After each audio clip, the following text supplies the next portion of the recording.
มาปะกันเป็นประจำทุกวันในวันเวลาเดียวกันนี้และก็สถานีวิทยุแห่งนี้วันนี้ฟังเสียงตัวเจ้าอาจจะเพี้ยนเป็นนักแก่เป็นหวัดไอมีเนื้อไข้นิดหน่อยแต่ก็ทานยาฉันยาไปญาติโยมท่านทั้งหลายมันก็ยังเหมือนสมัยก่อนเมื่อปี2 ปีปก็ถึงประกาศฉีดวัคซีนการไข้หวัดใหญ่แต่ว่าก็ไม่ได้ฉีดกันยังมีที่ของธรรมกายได้นิมนต์ตัวเจ้าตลอดปู่อาจารย์ก็ดีอย่างก็ดีไปรับ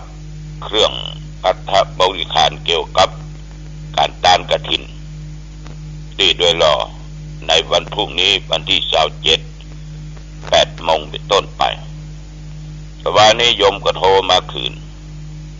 บอกว่าขอยุติก่อนเพราะเน้นที่บวช40 กว่าตนกับตัวเจ้าพันเน้นอันเก่าเป็นไข้หวัดกันบดไอคกคักญาติโยมทั้งหลายอันนี้มันก็ติดกันได้ง่ายตัวเจ้าก็คงจะต้องใจเวลาวัน2 วันก็คงจะหายแต่ก็ทานยาฉันลาสปะสเปดเนาะก่อนที่จะนั่งอู้นี่ก็ฉันยาไป2 เม็ดละฟ้าทลายโจรก็อย่าปราบมันเนี่ยก่อนนะอย่างใดก็ต้องขออภัยกับญาติกับโยมตัวพี่น้องญาติโยมก่อนที่จะอนุโมทนาอุจาอย่างออกไปนั้นเฮาปะกันมาไหว้พระสวดมนต์ถวายเป็นพระพรชัยมงคลแด่สมเด็จพระเจ้าลูกเธอเจ้าฟ้าพัชรกิติยาภาที่พระองค์ท่านนั้นทรงอาการพระประชวรและตั้งจิตใจให้แก่ตัวแก่ตนตัวขอให้พระองค์ท่านหายจากอาการพระประชวร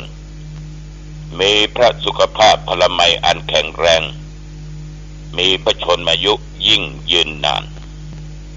เอาละต่อไปก็ไหว้ครูให้ก่อนเนาะ คือไหว้พระรัตนตรัย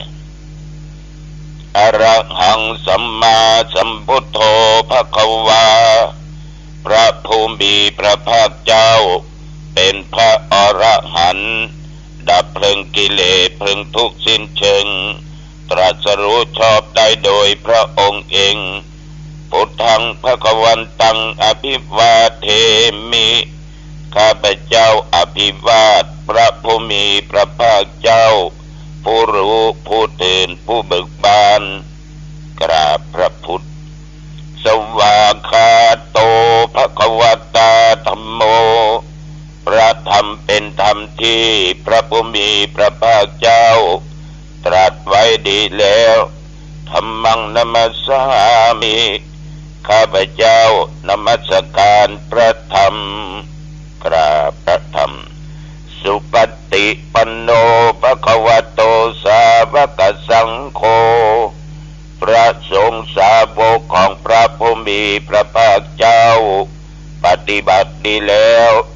สังฆังนัมมามิข้าพเจ้านอบน้อมพระสงฆ์กราบพระสงฆ์ต่อไปกล่าวคำนมัสการนะโมตัสสะภะคะวะโตขอนอบน้อมแด่พระผู้มีพระภาคเจ้าพระองค์นั้นอะระหะโตซึ่งเป็นผู้ไกลจากกิเลสสัมมาสัมพุทธัสสะตรัสรู้ชอบได้โดยพระองค์เองนะโมตัสสะภะคะวะโตขอนอบน้อมแด่พระผู้มีพระภาคเจ้าพระองค์นั้นอะระหะโตซึ่งเป็นผู้ไกลจากกิเลสสัมมาสัมพุทธัสสะ ตรัสรู้ชอบได้โดยพระองค์เองนะโมตัสสะภะคะวะโตขอนอบน้อมแด่พระผู้มีพระภาคเจ้าพระองค์นั้นอรหัตโตซึ่งเป็นผู้ไกลจากกิเลสสัมมาสัมพุทธัสสะตรัสรู้ชอบได้โดยพระองค์เองพุทธังสรณังคัจฉามิธัมมังสรณังคัจฉามิสังฆังสรณังคัจฉามิทุติยัมปิพุทธังสรณังคัจฉามิทุติยัมปิธัมมังสรณังคัจฉามิทุติยัมปิสังฆังสรณังคัจฉามิตติยัมปิพุทธังสรณังคัจฉามิตติยัมปิธัมมังสรณังคัจฉามิตติยัมปิสังฆังสรณังคัจฉามิยะโตหังภะคินิอริยญาชาติยาชาโตนาภิชานามิสัญจิตยะ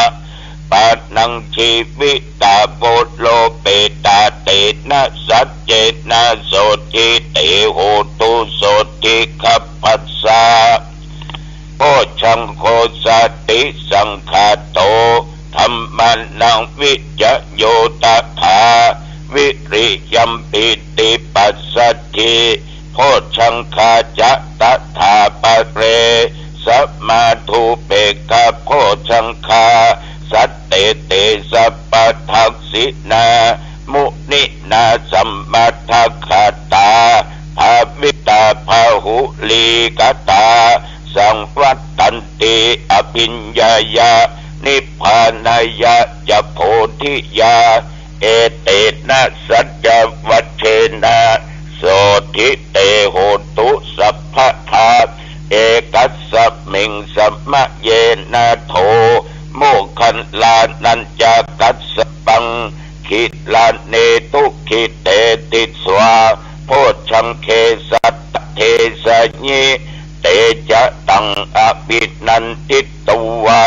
โรคามุจจิงสุตังคะเนเอเตนะสัจจวัชเชนะโสทิเตโหตุสัพพทาเอกทาธรรมราชาปิเกตัญเยนะปิปิลิโตจุนตัเทเรนะตัญเยวะภะนาเปตุวานะสาธารังสัมโพธิตวาจะอาภาธาธัมหาพุทธาสิทธานะโสเอเตนะสัจจวัชเชนะโสทิเตโหตุสัพพทาปะหินาเตจะอาภาธาตินดันดัมปิมะเหสินังมัคคาหตะกิเลสวะปัตตานุปปิธัมมะตังเอเตนะสัจจวัชเชนะโสทิเตโหตุสัพพทาภวะตุสัพพมังคะลังรักขันตุสัพพเทวตาสัพพพุทธานุภาเวนะสัทธาสุทธิพันตุเตภวะตุสัพพมังคะลังรักขันตุสัพพเทวตาสัพพธัมมานุภาเวนะสัทธาสุทธิภวันตุเตภวะตุสัพพมังคะลังรักขันตุสัพพเทวตาสัพพสังฆานุภาเวนะสัทธาสุทธิภวันตุเตกรมอุตุได้ประกาศบอกว่าระวังตุลุงจะเป็นหวัดเป็นไอนะ อากาศจะมีการเปลี่ยนแปลงฟ้าฝนยังบาจางมาหายเตือกบางที่อาจจะฝนตกลมอาจจะแห้งอยู่แต่สำหรับบริเวณวัดหนองตองและใกล้เคียงก็ว่า มาจนถึงปัจจุบันไม่มีรายงานฝนตกแล้วก็ลมก็ประแหงเรียกว่าอยู่ตามปกติอุณหภูมิปัจจุบันก็25 องศาญาติโยมอโรคยาปรมาลาภาความมีโรคนับว่าเป็นราภอันประเสริฐว่าคนบ้านว่าคนวัดเนาะถ้าบาดเจ็บก็เป็นมาถึงดีแต่ดังได้กล่าวนักตุเจ้าหนองตองนะตุเจ้าหนองตองยังมาเป็นวัดตัวเปิ้นอยู่ยังมาเป็นไอตัวเปิ้นอยู่ญาติโยมมันจะเป็นไออย่างก็จ้างอยู่อย่างใดก็จ้างเรื่องโรคาปีติมันเป็นที่ทุกคนนั้นมันบาหนีพ้นฉะนั้นพระโกณฑัญญะได้ดวงตาเห็นธรรมว่าสิ่งใดทั้งหลายเหล่านั้นเกิดขึ้นมาเป็นธรรมดาสิ่งนั้นต้องล้วนดับไปเป็นธรรมดาก็มันมีเกิดมันก็ต้องมีแก่เมื่อมันมีแก่มันก็ต้องมีเจ็บเนาะเมื่อมันมีเจ็บที่สุดมันก็ต้องจากกันคือต้องตายแต่เวลานี้ยังมีเจ็บอยู่เนี่ยนั่งนี่บรรยายธรรมญาติโยมได้ฟังเจ็บแข้งเจ็บขาอยู่หรอกเนาะเจ็บแข้งเจ็บขาอยู่ธรรมดาไปถึงนี้พ้นไปบาดเจ็บมาเป็นนะโอ้โหนับว่าเป็นโชคเป็นลาภอันยิ่งใหญ่ท่านทั้งหลาย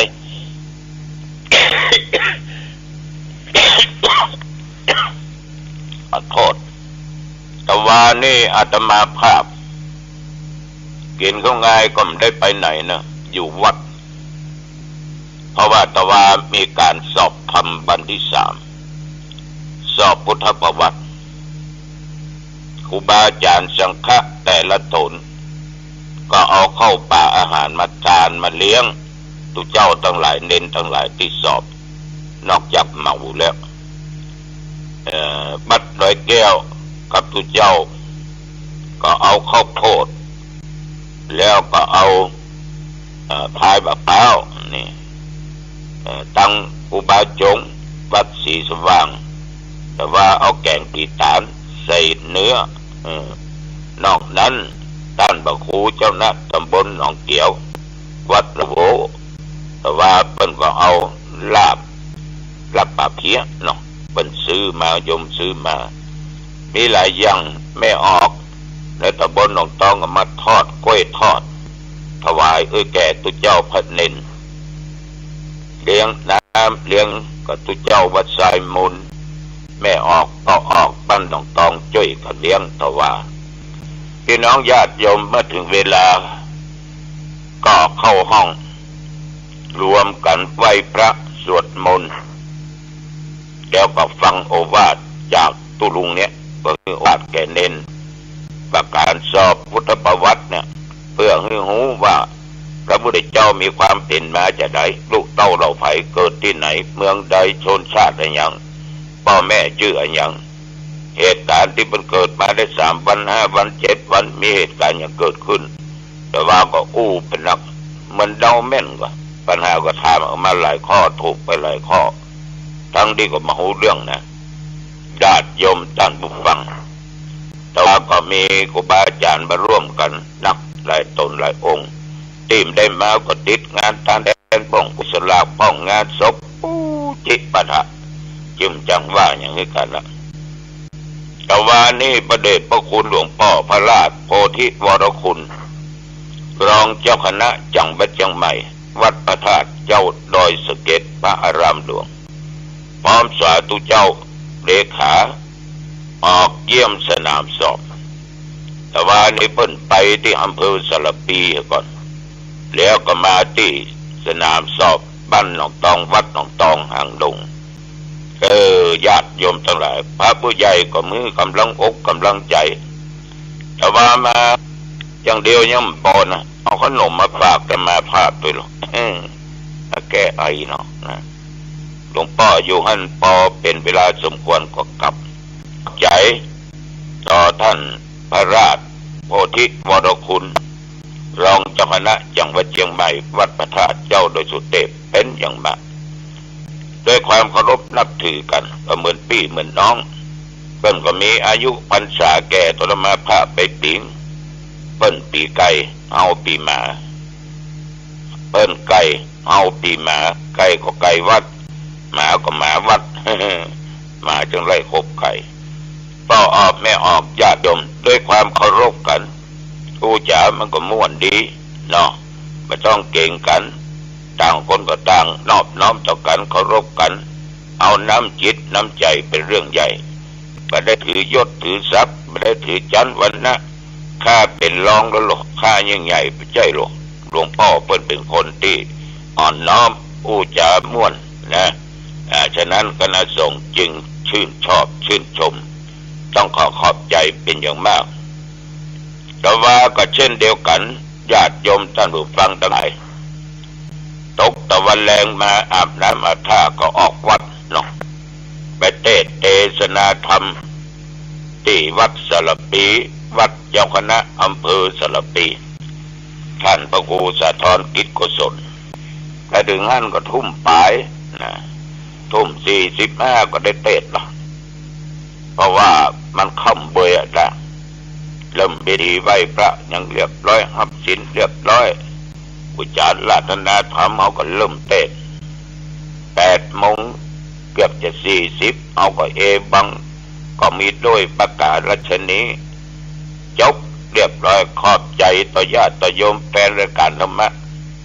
ตึงเท่าตึงแก่ตึงหนุ่มตึงกำตึงแม่ยิงตึงบ่จ่ายลงรถจำทันขึ้นธรรมะล่ะมีญาติมีโยมเอาซองมาร่วมบริจาคในการที่จัดซื้อเครื่องมือการแพทย์ขึ้นช่วยหายใจไว้ห้อง ICU โรงพยาบาลหางดงขอบใจต่อพ่อทินแม่สมพ่อเจาะบ้านสระปี500 กล่องบุญพ่อสุแก้วแม่บัวคำสระปี100 กล่องบุญแม่จุรีบุญส่ง200 กล่องบุญนี่อยู่ศรีโพธารามแล้วก็มานิดจันทิพย์คำเรืองต้นเหว100 กล่องบุญนางสาวธีรพรกิตติชยาพงศ์200 กล่องบุญแม่พันนอนเดชสุวรรณ120 กล่องบุญนางสาวกรทินแว่นจันทร์100 กล่องบุญจักรพันธ์นิ่งนภัสนันติ100 กล่องบุญคุณอาทิตย์คุณเพ็ญพักนะโสปิญญา100 กล่องบุญคุณชันดนากิตติ200 กล่องบุญแล้วก็ได้มีญาติโยมที่เปิ้นไปบริจาคไว้ก่อนเป็นตัวว่าคุณออนอนงนะคุณออนอนงนี่เปิ้นอยู่ในเมืองเชียงเปิ้นไปกินไปทานที่ดาวเรืองเนาะนามสกุลเปิ้นดาวเรืองกับแม่เปิ้นนะไปทานสังฆทานแล้วก็ร่วมบริจาค20,000 กว่าบุญซื้อเครื่องมือการแพทย์ก็ช่วยใจไว้ห้อง ICU คุณอนงก็ไปร่วมแล้วก็บอกว่าถ้าหลวงพ่อมีอย่างก็โทรมาข้าเจ้าบอกข้าเจ้าได้ขอบใจมากๆแล้วก็มีพลตำรวจตรีบรรดกนะอันนี้เปิ้นก็เป็นข้าราชการเปิ้นเกษียณละนะเปิ้นก็หอมมา10,000 กล่องบุญเช่นเดียวกันต้องขออนุโมทนาต่อญาติต่อโยมท่านผู้ฟังทั้งหลายทุกท่านทุกคนนายสวนนางลิโพสุขใสอันนี้ก็หอมมา40 กล่องบุญก็แล้วแต่กำลังแล้วแต่ความสามารถแล้วแต่ฐานะของแต่ละบุคคลมากน้อยไม่สำคัญอาตมาภาพต้องขอบใจต่อทุกท่านทุกคนที่ได้ช่วยกันฉะนั้นวันที่31ถ้าใครว่างป้ากันไปร่วมกันนะโยมเนอะตอดพระป่าเนอะที่วัดหนองตองนะเวลาบ่ายโมงแต่โยมกินว่าไงไปก็ได้ต้องมีคนเลี้ยงเข้ารอ ป้ากันไปร่วมกินร่วมทานกันในวันที่31ขึ้นต้นไม้ก็มันสุดยอดเนาะก็ออกไม่ออกเนาะ เขาอยู่ด้วยกันเนี่ยต้องมีความเคารพซึ่งกันและกันประการสำคัญเนี่ยญาติโยมเอาเป็นชาวพุทธเขาก็ต้องเคารพต่อพระรัตนตรัยคือพระพุทธเจ้าพระธรรมและพระสงฆ์นอกจากนั้นการศึกษาเขาก็ต้องมีการเคารพอีกประการหนึ่งถึงวันเนี่ยที่คนเขามักเป็นอย่างนั้นเป็นอย่างนี้ก็มีข่าวตัวเจ้าไปประสบอุบัติเหตุก็บอกเนอะว่าเป็นวัดไหนชื่ออย่างนี้นะก็เป็นลูกศิษย์ลูกหาเด้อไปประสบอุบัติเหตุที่จังหวัดเลย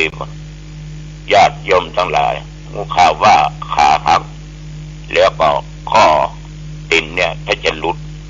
วันนี้มันจะผ่าตัดกันฉะนั้นต้องเคารพในการไม่ประมาทก็สืบถามตัวเจ้าก็หลับมันตี 2แล้วหรอคนขับรถก็ถ้าจะหลับในนะปุ้งใส่เพิ่นรถก็เสียหายจากนักแต่หน้าบุญคนนั่งบาดเจ็บกันนักมาถึงกับแก่ชีวิตเพียงแต่ขาหักนะข้อตินอาจจะหลุดก็อยู่ที่โรงพยาบาลล้านนาจังหวัดเลยก็ออกไม่ออกวัน2 วันยังมาดูห้องสอบอยู่ก็บอกว่าหลวงพ่อครับวันสอบพุทธกับวินัยเนี่ยผมได้มานะครับมีกิจจำเป็นต้องไปขอลาครับโชคดีในท่านเนอท่านไปขาหักเนี่ยการเดินทางไปเหนือใต้ตกออกพอดีตั้งอยู่ในความประมาทนะแล้วก็เคารพในการปฏิสันถานคือต้อนรับปราศัยซึ่งกันและกันแขกมาหาเขาไปหาเปิ้นเขายิ้มใส่เปิ้นก็ยิ้มใส่เขาอู้เปิ้นม่วนเปิ้นก็อู้จ่าเขาม่วนไปที่ไหนนี่ญาติโยมจะอยู่บ้านเปิ้นมาหาก็ต้อนรับด้วยความอบอุ่นเนอะนอกจากนั้นถ้าเอาเป็นตุ๊เจ้านี่มีภาษาภาษาอ่อน5 ภาษา6 ภาษาเนี่ยญาติโยมต้องเคารพพระภิกษุที่เป็นมีพรรษาแก่ตัวเฮาอย่างอาตมาก็เจ้าคุณตว่า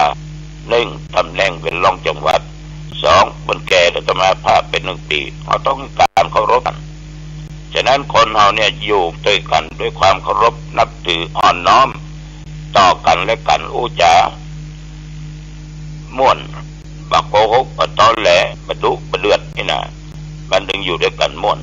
ผัวเมียก็เช่นเดียวกันอยู่บ้านนึงจองเดียวก็เช่นเดียวกันอย่าไปสวกเนอะตุลุงขอฝากไว้เอาละวันนี้อู้จาไปมาเป็นเวลาพอสมควร